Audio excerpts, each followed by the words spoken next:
राधे राधे प्यारे भक्तों, श्री कृष्ण कहते हैं घमंड और पेट जब ये दोनों बढ़ते हैं तब इंसान चाह कर भी किसी को गले नहीं लगा सकता। जब तक बेटा खुद बाप नहीं बन जाता, उसे अपने पिता का हर निर्णय गलत लगता है। भरी हुई जेब आपको गलत रास्ते पर जरूर लेकर जा सकती है, लेकिन खाली जेब आपको जिंदगी का असली मतलब समझाती है। जो लोग सबकी परवाह करते हैं, अक्सर उनकी परवाह करने वाला कोई नहीं होता। अगर कोई पूछे इस दुनिया में आपका अपना कौन है, तो कह देना समय, क्योंकि अगर समय सही है तो सब अपने, वरना कोई नहीं। जिंदगी की लड़ाई अकेले ही लड़नी पड़ती है, क्योंकि लोग तसल्ली तो दे देते हैं पर साथ कोई नहीं देता। लोगों की फिक्र मत कीजिए, क्योंकि अगर आप नाकामयाब हैं तो लोग आपका मजाक बनाएंगे, और अगर आप कामयाब हैं तो वही लोग आपसे जलेंगे। शिक्षा कहीं से भी प्राप्त कर सकते हैं, लेकिन संस्कार हमेशा घर से ही मिलता है। पैसा एक ही भाषा बोलता है। अगर तुमने आज मुझे बचा लिया तो कल मैं तुम्हें बचा लूंगा। पैसा फिर कहता है, भले मैं ऊपर साथ नहीं जाऊंगा, पर जब मैं नीचे हूं तुझे ऊपर लेकर जाऊंगा। माता पिता का हाथ पकड़ कर रखिए, लोगों के पांव पकड़ने की जरूरत ही नहीं पड़ेगी। दिलों में वही बसते हैं जिनके मन साफ हो, क्योंकि सुई में वही धागा प्रवेश कर सकता है जिस धागे में कोई गांठ ना हो। बात किसी की अच्छाई की हो तो सब खामोश रहते हैं, लेकिन चर्चा अगर किसी की बुराई की हो तो गूंगे भी बोल उठते हैं। अगर कोई शख्स जिस पर आप सबसे ज्यादा भरोसा करते हो वह आपको धोखा दे या आपकी मदद के समय पलट जाए, तो ये मत सोचिएगा कि वो इंसान बदल गया। हकीकत तो ये है कि उसका नकाब उतर गया। जब बुरा वक्त आता है तो ऐसे लोगों के नकाब उतरते हैं। तो ये बुरा वक्त बुरा नहीं है, ये अच्छा वक्त है, जिसने आपको आने वाले कल के लिए सचेत कर दिया। उसने आपको बता दिया कि आप गलत आदमी पर भरोसा करके बैठे हुए हैं। दिल के सच्चे लोग भले ही जीवन में अकेले रह जाते हैं, लेकिन ऐसे लोगों का साथ भगवान जरूर देते हैं। मत चाहो किसी को इतना कि बाद में रोना पड़े, क्योंकि ये दुनिया दिल से नहीं जरूरत से प्यार करती है। बात कड़वी है पर सच है। पुत्र की परख विवाह के बाद, पुत्री की परख जवानी में, पति की परख पत्नी की बीमारी में, पत्नी की परख पति की गरीबी में, मित्र की परख मुसीबत में, भाई की परख लड़ाई में, बहन की परख जायदाद में, और औलाद की परख बुढ़ापे में। तू मुझे संभालता है, ये तेरा उपकार है मेरे दाता, वरना तेरी मेहरबानी के लायक मेरी हस्ती कहाँ। मैं रोज गलती करता हूँ, तू छुपाता है अपनी बरकत से। मैं मजबूर हूँ अपनी आदत से, तू मशहूर है अपनी रहमत से। तू वैसा ही है जैसा मैं चाहता हूँ, बस मुझे वैसा बना दे जैसा तू चाहता है। श्री कृष्ण कहते हैं, जिंदगी की रेस में जो लोग आपको दौड़कर नहीं हरा पाते हैं, वही आपको तोड़कर हराने की कोशिश करते हैं। कृष्ण कहते हैं, मत सोच रे बंदे इतना जिंदगी के बारे में। मैंने ये जिंदगी दी है तो कुछ सोचा होगा तेरे बारे में। जरूरी नहीं कि हर समय जुबान पर भगवान का नाम आए, वह लम्हा भी भक्ति का ही होता है। जब इंसान के काम आए, दिया माटी का हो या फिर सोने का, ये महत्व की बात नहीं है, परंतु अंधेरे में प्रकाश कितना देता है, ये महत्वपूर्ण बात है। इसी तरह कौन गरीब है या अमीर, ये महत्व की बात है। वक्त पर कौन मददगार होता है, ये महत्वपूर्ण बात है। जिंदगी एक खेल है, जीतोगे तो सफल बन जाओगे और हार जाओगे तो समझदार बन जाओगे। लेकिन सफल बनने के लिए पहले समझदार बनना जरूरी है। इसका मतलब जीतने से पहले हारना जरूरी है। निंदा से मत डरो, निंदा उसकी होती है जो जिंदा होता है। मरे हुए की तो बस तारीफ होती है। बुराई भी होना जरूरी है। अगर हर रोज तारीफ मिलेगी तो आप कभी जिंदगी में आगे नहीं बढ़ पाओगे। हमेशा ये बात याद रखना, ऊपर वाला अच्छे लोगों का इम्तिहान तो जरूर लेता है, पर साथ कभी नहीं छोड़ता। रिश्तों में वैसा ही संबंध होना चाहिए जैसा हाथ और आंख का होता है। हाथ पर चोट लगती है तो आंखों से आंसू निकलते हैं, और आंसू आने पर हाथ ही उनको साफ करता है। दिमाग से बने रिश्ते बाजार तक चलते हैं, और दिल से बनाए रिश्ते शमशान तक। बारात में दूल्हा सबसे पीछे और दुनिया आगे चलती है, मयत में जनाजा आगे और दुनिया पीछे चलती है। यानी दुनिया खुशी में आगे और दुख में पीछे हो जाती है। जब कोई दिल दुखाए तो सबसे बेहतर है कि हम चुप हो जाएं, क्योंकि जिन्हें हम जवाब नहीं देते उन्हें फिर वक्त जवाब देता है। जिंदगी में जितना शांत रहोगे उतना ही अपने आप को मजबूत पाओगे, क्योंकि लोहा ठंडा होने पर ही मजबूत होता है। जब ऊपर वाला आपसे कुछ पस लेता है तो ये मत सोचो कि उसने आपको दंड दिया है। हो सकता है उसने आपका हाथ खाली किया हो, पहले से कुछ और बेहतर देने के लिए।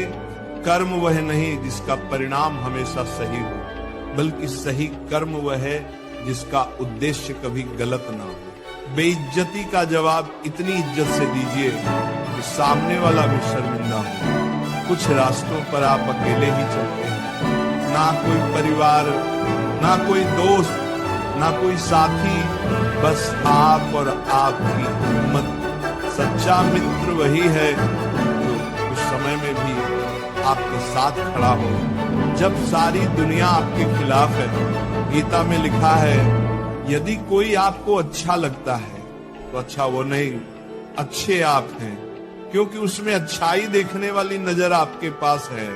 अगर कोई अकेला है तो इसका मतलब ये नहीं कि उसे कोई पसंद नहीं करता, बल्कि वो अकेला इसलिए है क्योंकि उसने दुनिया की औकात जान ली। जो इंसान बुरे समय में भी मेहनत करता रहता है, उसका बुरा समय भी अच्छे समय में बदल जाता है।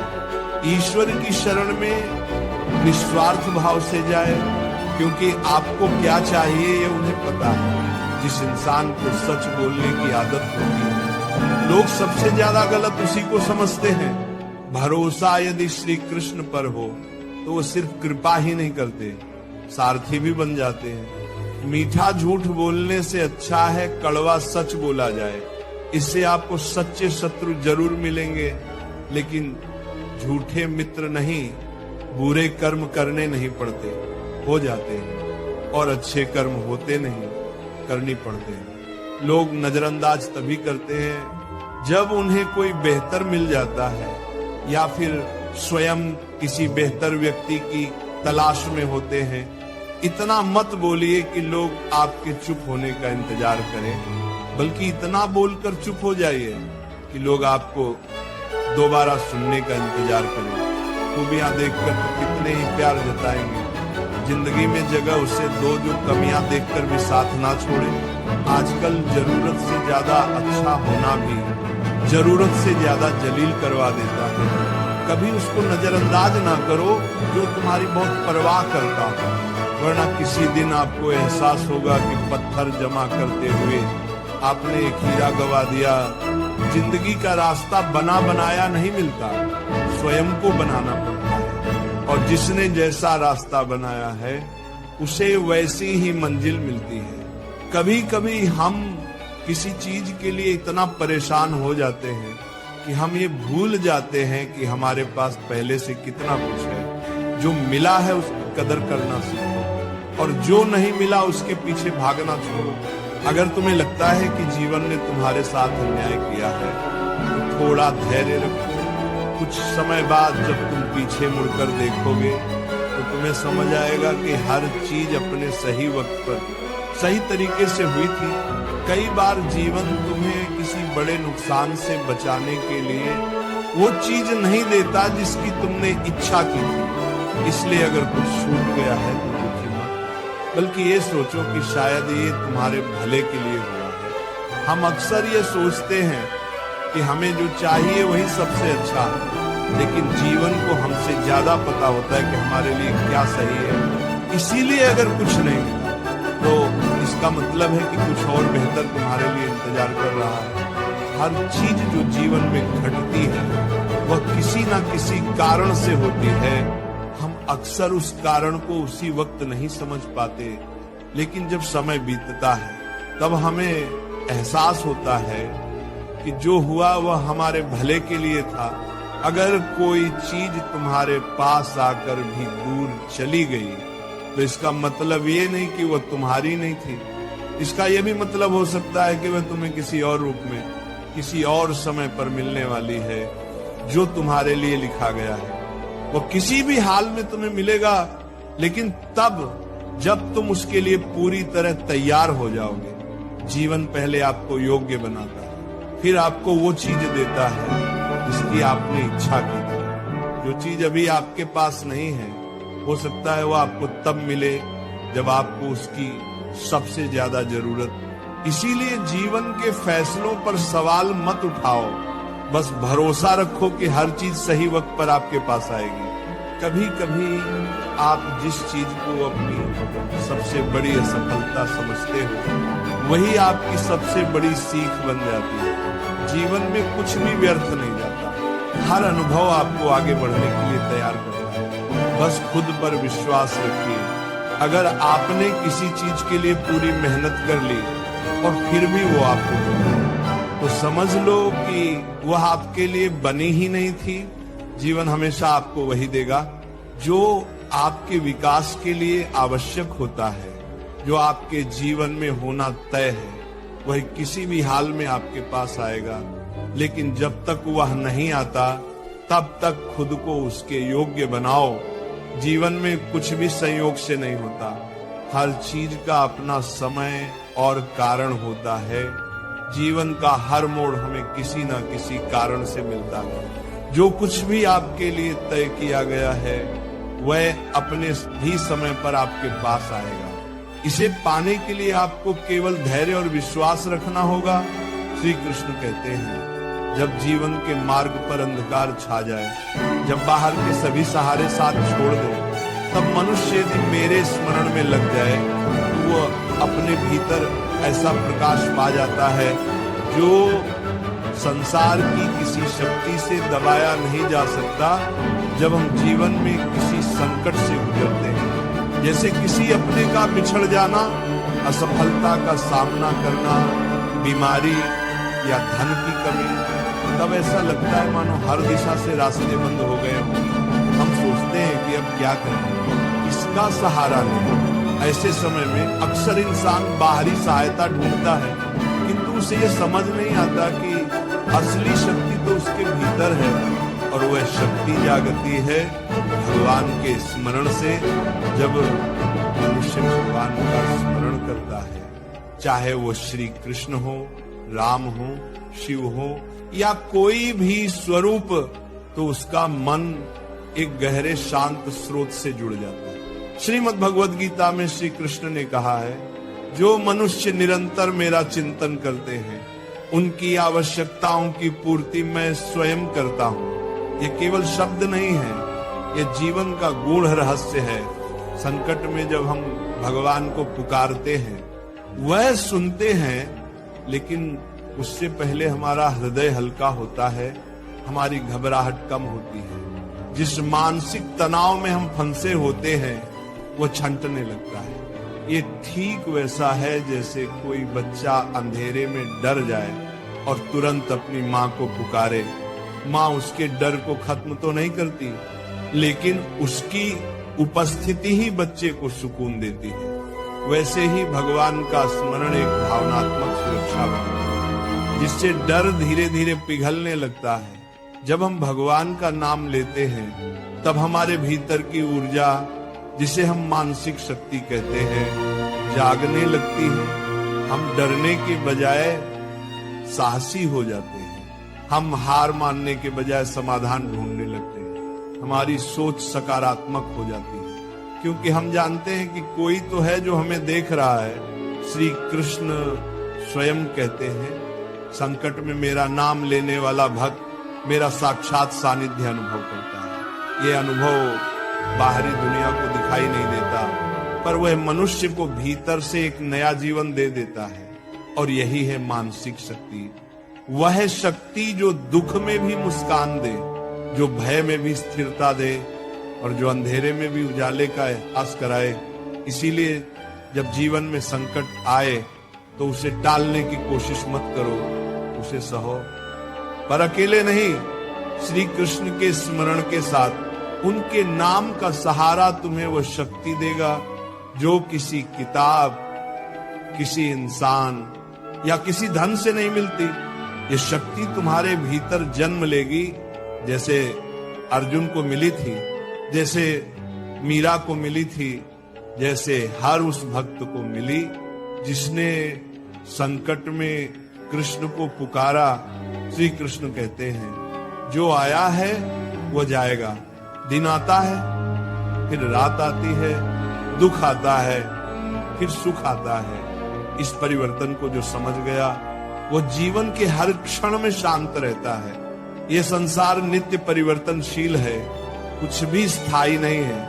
जो आज है वो कल नहीं रहेगा। यही जीवन की सबसे बड़ी सच्चाई है, जिसे समझकर इंसान अपने दुखों में भी धैर्य रख सकता है और अपने सुखों में भी विनम्र रह सकता है। श्रीमद् भगवत गीता में श्री कृष्ण ने स्पष्ट कहा, हे अर्जुन, सर्दी गर्मी सुख दुख लाभानी सब क्षणिक हैं, आते हैं और चले जाते हैं, इसलिए इन्हें सहन करना सीखो। जब हमारे जीवन में दुख आता है, चाहे वो कोई कठिन परिस्थिति हो, आर्थिक संकट हो या अपनों का साथ छूट जाना हो, हम टूट जाते हैं, लगता है दुख कभी खत्म नहीं होगा। पर श्री कृष्ण याद दिलाते हैं कि जैसे हर रात का अंत होता है, वैसे ही दुख का भी अंत होता है। जैसे अंधकार के बाद उजाला आता है, वैसे ही हर पीड़ा के बाद सुकून आता है। एक बार की बात है, एक वृद्ध भक्त श्री कृष्ण की भक्ति में लीन रहता था। उसके जीवन में कई दुख आए, उसका बेटा बीमार पड़ा, खेती बर्बाद हो गई, घर में खाने तक को अन्न नहीं रहा। गांव वाले कहते थे कि वो भगवान को व्यर्थ पुकारता है, कोई सुनता नहीं, पर वह मुस्कुराकर कहता, रात चाहे जितनी लंबी हो, सुबह जरूर होगी। कृष्ण की कृपा समय बदलते हुए ही प्रकट होती है। और कुछ ही महीनों बाद उसका बेटा ठीक हो गया, बारिश अच्छी हुई और खेत भरपूर लहलहा उठे। गांव वाले हैरान थे, लेकिन वह वृद्ध शांत था। उसने कहा, कृष्ण मुझे पहले दुख देकर सहनशील बनाना चाहते थे, ताकि जब सुख आए तो मैं उसका अहंकार ना करूं। ये कथा हमें यही सिखाती है कि हर दुख एक परीक्षा है और हर परीक्षा का अंत होता है। मनुष्य को अपने जीवन में यह स्वीकार करना होगा कि समय स्थिर नहीं रहता। जैसे दिन के बाद रात आती है, फिर रात के बाद दिन, वैसे ही जीवन में हर स्थिति स्थायी नहीं होती। कभी हम हंसते हैं, कभी रोते हैं, लेकिन जो इस चक्र को समझ गया वह रोते हुए भी मुस्कुरा सकता है और मुस्कुराते हुए भी विनम्र रह सकता है। श्री कृष्ण कहते हैं, जो मेरे ऊपर विश्वास रखता है उसके जीवन में कभी अंधकार स्थायी नहीं हो सकता। मैं उसके लिए वो समय चुनता हूं जब वह परिणाम को सहने की योग्यता पा चुका हो। मेरी योजना में देर हो सकती है, पर अंधेर कभी नहीं होता। जब हम जीवन में किसी लक्ष्य की ओर बढ़ते हैं, तब अक्सर हमें लगता है कि हमने सब कुछ कर लिया, मेहनत, प्रयास, प्रार्थना, फिर भी परिणाम नहीं मिल रहा। हम इंतजार करते हैं, लेकिन समय जैसे थम सा जाता है, लगने लगता है कि कहीं भगवान हमें भूल तो नहीं गए, क्या हमारी पुकार उनके कानों तक पहुंच भी रही है या नहीं। लेकिन वहीं पर श्री कृष्ण का यह गूढ़ संदेश हमारे जीवन को दिशा देता है। देर हो सकती है, पर अंधेर नहीं। जरा सोचिए, अगर बीज बोते ही फसल उग जाए तो क्या वह मजबूत होगी? नहीं, उसे धरती की गहराइयों में रहना होता है, अंधकार सहना होता है, पानी और धूप की प्रतीक्षा करनी होती है। और जब समय आता है तब वह अंकुरित होता है, पनपता है और फिर विशाल पेड़ बनता है। ईश्वर का कार्य भी कुछ ऐसा ही है। वे हमें तुरंत फल नहीं देते, क्योंकि वह फल हमारी आत्मा को मजबूत बनाने के बाद ही दिया जाना चाहिए। जीवन में कई बार हमारी इच्छाएं तुरंत पूरी नहीं होती। एक परीक्षा देने के बाद, एक अवसर के लिए तैयारी करने के बाद, कोई स्वप्न देखने के बाद जब देर होती है तो हम टूटने लगते हैं। पर जो नहीं जानते वो ये है कि देर ईश्वर का मौन निर्माण है। उस देरी में ही वह हमारी परिपक्वता को आकार देते हैं। जैसे मिट्टी के दीपक को पकने में समय लगता है, वैसे ही हमारे कर्मों का फल भी पककर ही हमारे जीवन में आता है। नया दिन है, चलो कोई नई बात करो। कल बेशक हारे थे, पर आज नई शुरुआत करो। ना शौक, ना शोहरत, ना किसी के प्यार के लिए तुम्हें जीतना है, सिर्फ अपने परिवार के लिए।